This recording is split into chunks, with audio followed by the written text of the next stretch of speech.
sir. Good morning. Ano po order nyo?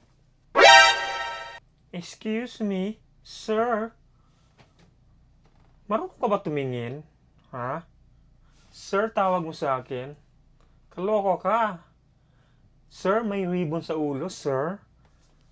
Outfit. Pang sir ba to? Pek-pek shirt. Pang sir? Call me ma'am. Ano ka ba? Di ka marunong tumingin? Kakaloka ka. Saan ba ang manager mo? Ba't tatawagin mo akong sir? Dapat ma'am ang tawag mo sa akin. Ano mo naman? Pang sir ba to?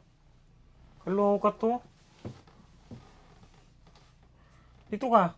Tayo ka dito. Ha? Mag-usap tayo. Pinatawag mo akong sir. Ang beauty ko to. Pang sir. Hello? Kilabutan ka naman sa sinasabi mo.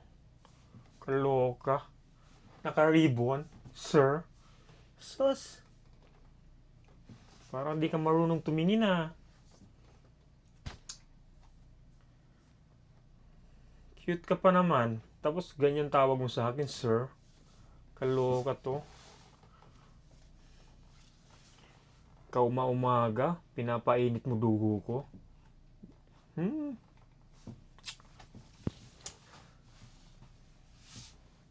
Tayo ka dyan ha. Tumayo ka lang.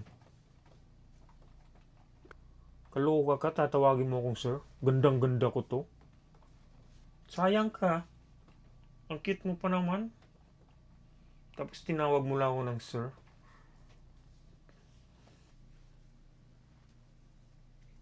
Kakasira ka ng araw. Ay, Diyos ko Lord. Tayo ka lang dyan ha. Matuto ka. Matuto kang tumingin. Kung karapat dapat ba akong tinatawag mong sir? Oh, ano? Pang sir ba ako? Tawag mo sa akin, ma'am. Tignan mo naman, oh, itsura ko. Kaloka naman to. Ayos pa naman ako. Ganda-ganda ng ribbon ko sa ulo. Tapos tinawag mo lang ako ng sir.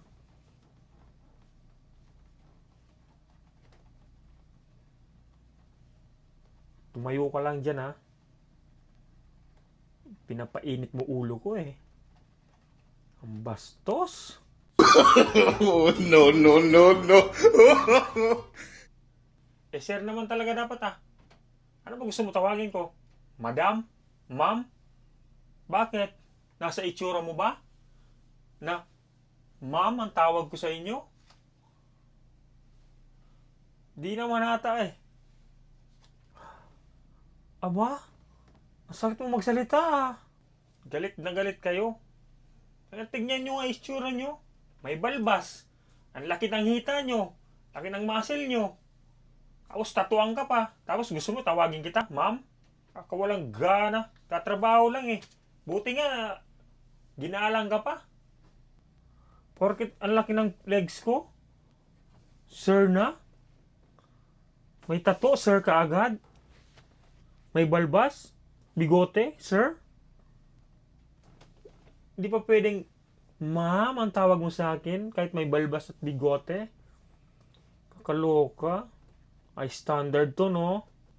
Kakagigil ka eh. Sarap mong saksakin ng ballpen eh. Tusukin ko kaya mata mo. Pamamam ka pa. Wala naman sa itsura. Laki-laki ng muscle mo. Diyan ka na nga.